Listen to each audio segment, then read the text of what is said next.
Hello there, friends and sane persons. My name is Kyle, and it's Wednesday, so that means it's time for yet another episode of Wednesday Whimsy. If you're joining us for the first time, or even if you're not, Wednesday Whimsy is a short show that I do every Wednesday evening in which I talk about a board game, a top 10, a board game related topic, something that happens to come to my mind and that I want to talk about, and it's usually a short show around 20 minutes or so. Hopefully, we try and keep it light and fast. And today I'm going to be talking about a game that has recently come into my collection, one that I got at Essen. This is, of course, upside down. It is Endless Winter Paleoamericans. So I don't know that that's the best title, and I don't know that that actually describes the game very well.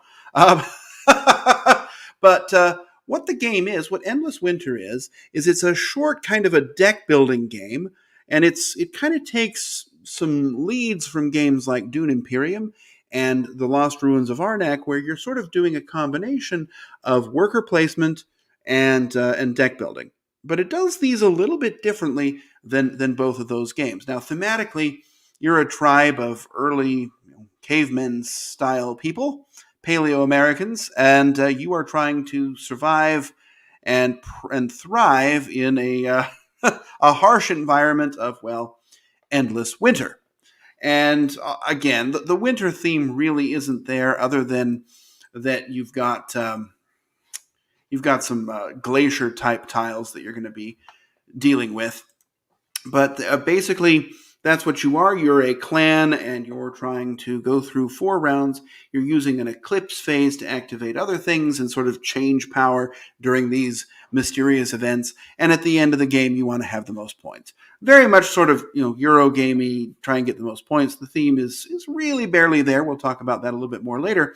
But let's talk kind of quickly about how it works. So in the game, and let me see if I can find one here. It's actually a huge game, a huge footprint. But what you have is you have these player boards, and on this player board, you're going to have cubes that are going to track your resources like food and I always have trouble doing this upside down. Food and axes or tools or whatever they're called. You have these some village things that you can build, and they're these plastic circular pieces that you're going to put out on the board. And they're going to, and when you basically what I mean is when you build something, you're often going to unlock some sort of bonus. Lots of these bonuses are going to happen in what's called the eclipse phase. Let me see if I can find some pictures online that might show this a little bit better than me struggling to have the game up on the screen. So here we have a picture kind of the game set up. And you'll see, right, we've got this board with all these hexagons. Let's see if we can actually zoom in a little bit. We've got these hexagons, which are areas where, well, this is an expansion, but you've got a board with areas where you can place your people, and then you're going to try and build these huts out on different areas to get a majority scoring. You've also got this large area over here with different cards that you can buy. There's 5 cards that are always available. And then there are 8 cards that are going to kind of change between rounds. The 5 cards are workers. They're going to give you different resources that you can use when you take an action. And these other cards, these artifact cards, are going to get you little bonuses you can play at the start of each turn. You're playing over the course of 4 rounds. And in the game, after 4 rounds, so you've got 3 actions, and then there's going to be kind of like a scoring phase, but really it's an eclipse phase. And you're going to play your cards that you have left over into the eclipse, and you're going to see each card has different features on it, right? Every card can give you an amount of labor, and then when you take certain actions, like this one here, if you take an action this is from the expansion, but if you take the cave painting action, it'll get you this bonus, and then in the eclipse, it gets you some other bonus action. So on your turn, you're going to place one of your workers in one of these spots, okay? So for example, I decide to use this action. I get to use the top portion as many times as I want. I get to use the middle portion at most 1 time, so 0 or 1 time, and then the bottom area is a bonus that's only available for the first person who takes that action.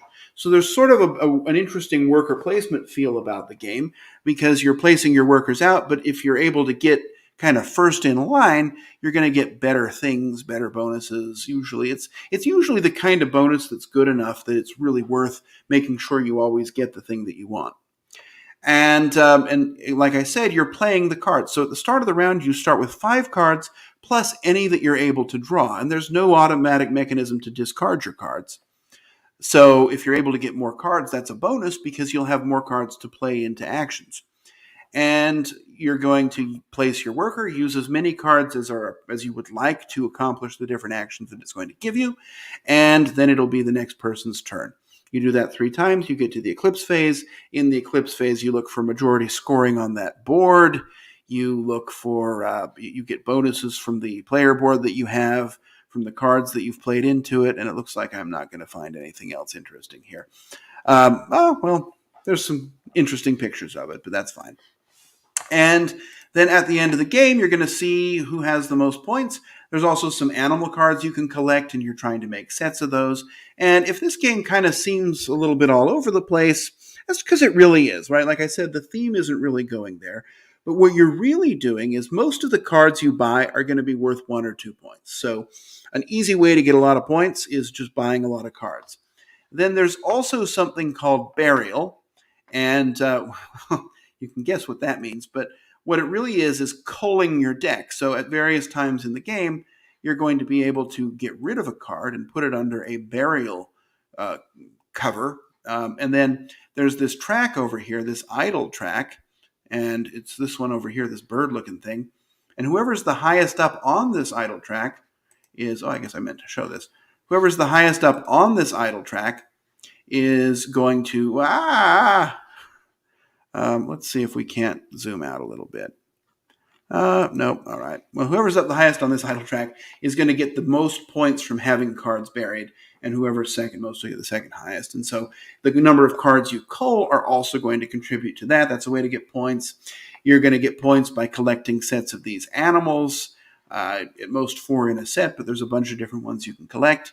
You can also turn them in at points in the game to get resources. So, there's some choices there.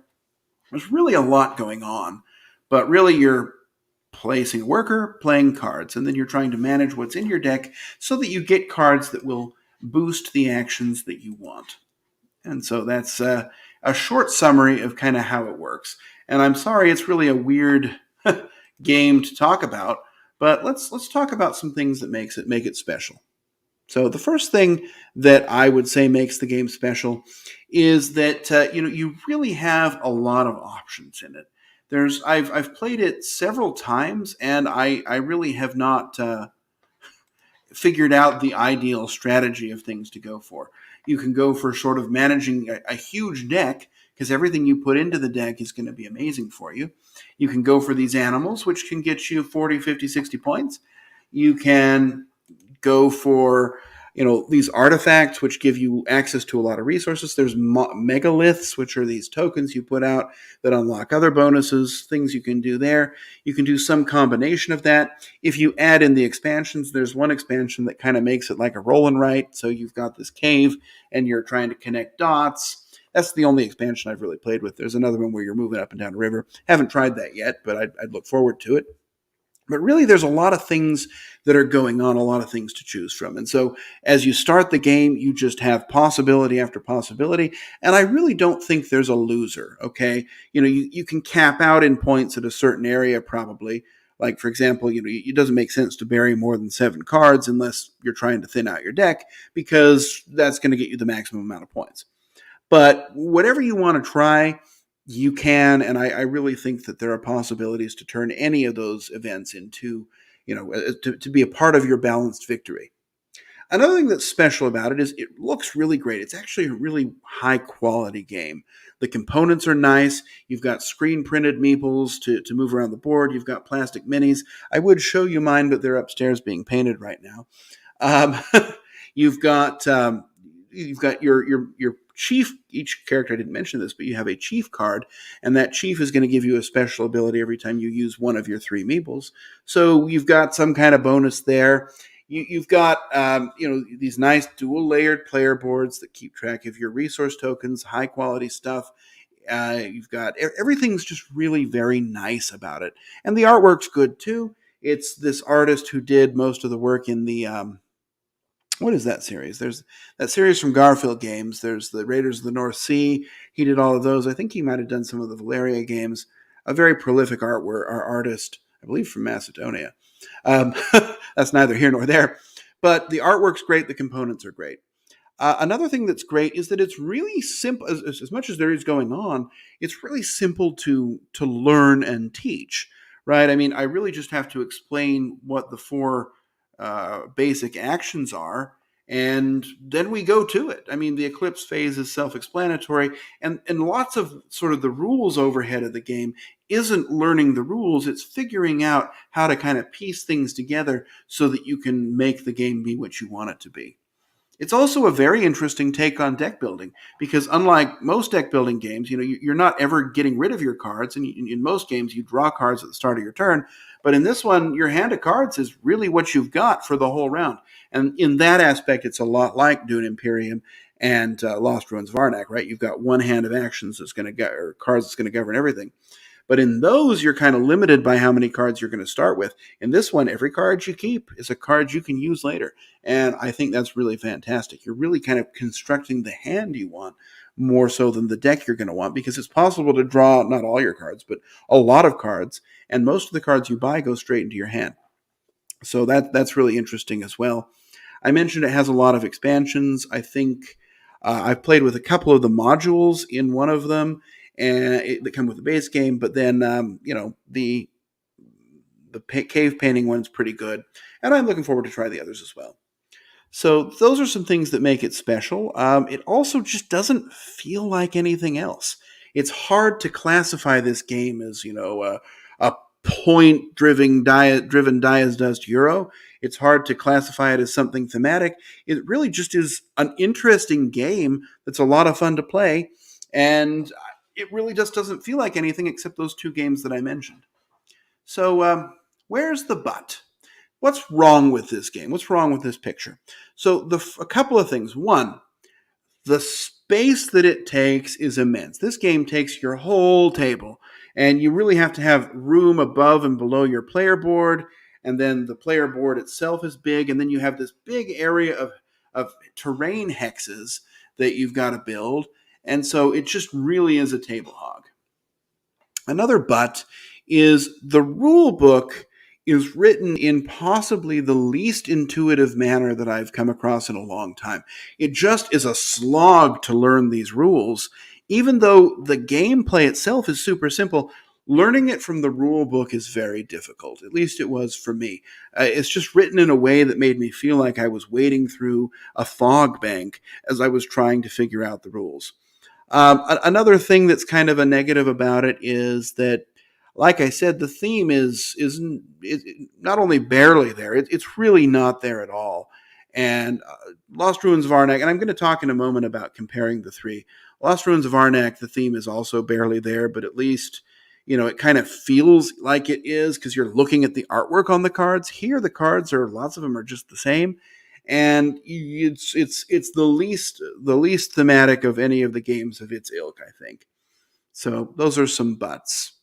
But they're not very big buts. And my final rating, I initially probably would have given this an 8, but it's moved up to a 9 for me. I really enjoy this. Oh, I didn't mention there's a great solo. The solo is fantastic, super easy, very intuitive. It's the perfect kind of solo because it interferes with you so that it gives the experience of playing against somebody, but does so in a way that's intuitive. And once you learn the rules, you don't have to keep looking things up. I will say, though, that the solo game is pretty easy. I've even played it on hard, and I have always won by a substantial margin. I do wish that the solo player were a little bit more competitive, and maybe it's just the modules I've played, or maybe I'm doing something wrong, but I found it a little bit easy. But it's a great way to experience the game, even if you're probably going to win. So after having played it a few times and played with an expansion, I've upped my rating from an 8 to a 9. I really think this is just a fantastic game that looks great and plays great. It's easy to learn, easy to get into, but there's so much to try and explore that I'd really recommend it to anybody. Now, you don't have to start with the expansions. You can start with just the base game, and I think there's really a lot there to explore. I don't know that I've played with any of the expansions that I would always play with, except some of the modules that are in the base game. There's one that makes you can pass, and it gives you a little bit more to do when passing, and another one that makes some of the worthless spaces worth a little bit more. So I'd always play with those. So let's compare this, right? I'm kind of reached the end of my main review. Let me compare it briefly with The Lost Ruins of Arnak and Dune Imperium. So, of the three games, look, I love all three games. I love The Lost Ruins of Arnak, even though I am terrible at it. I love Dune Imperium. I find that to be just such a tense and exciting game. And I really like this one, too. Um, all three, the reason they're compared is because they're games where you're using cards to place workers. But in this one, it's a little bit more different from the other two. In this one, you're placing the workers, and then you have the option of using the cards to fuel the actions. That's actually more like Arnak, I guess, right? In Arnak, you are using a card to place a worker, and then using the cards to, I guess that's sort of in between, right? Um, Whereas in Dune Imperium, it's very much a deck building first game. And a great big part of this game where you've got small decks that you very rarely build onto is going to be making sure that your deck is fine-tuned and that you always have the right symbols. In this one, you can pretty much use, in Paleoamericans, Endless Winter, excuse me, you can pretty much use any card for any action. It's just if you use the matching ones, they're going to have some sort of a boost and be a little bit stronger. So, and then in Arnak, I'm obviously terrible at that. So, but the cards are multiple use. I don't know. I definitely like Dune Imperium the best of the three. That's one of my favorite games, and I'm always in the mood for it with at least three players. Three is sort of the magic number for that. Four is okay too. But Lost Ruins of Arnak as a two-player game is underwhelming, and as a solo game, it's underwhelming because you've got to have this sort of solo, sort of this bot player. And I meant Dune Imperium is like that. Lost Ruins of Arnak, I really enjoy that, but I'm terrible at it. But I think I like Endless Winter more than Arnak, even though I really like Arnak. So it would go for me: Dune Imperium, Endless Winter, Paleoamericans. I can't seem to remember the name; it's a terrible name. And then Lost Ruins of Arnak. But I think those two are pretty close. So anyway, that's kind of the discussion for today. It was pretty fast, but I did promise 20 minutes or less. So I guess I've achieved that. I will say I'm going to be traveling a little bit the next couple of weeks, so I'm going to be kind of pre-recording a couple of these videos. So if I'm wearing the same clothes, that doesn't mean that I only have one shirt. Just I'm going to be pre-recording these so they can be released while I'm traveling because I love putting these things out for anyone who happens to be watching them. But anyway, I will see you all hopefully next Wednesday. And until then, I wish you safe travels and courage when you need it. And that's it for another exciting episode of Wednesday Whimsy. So I guess goodbye.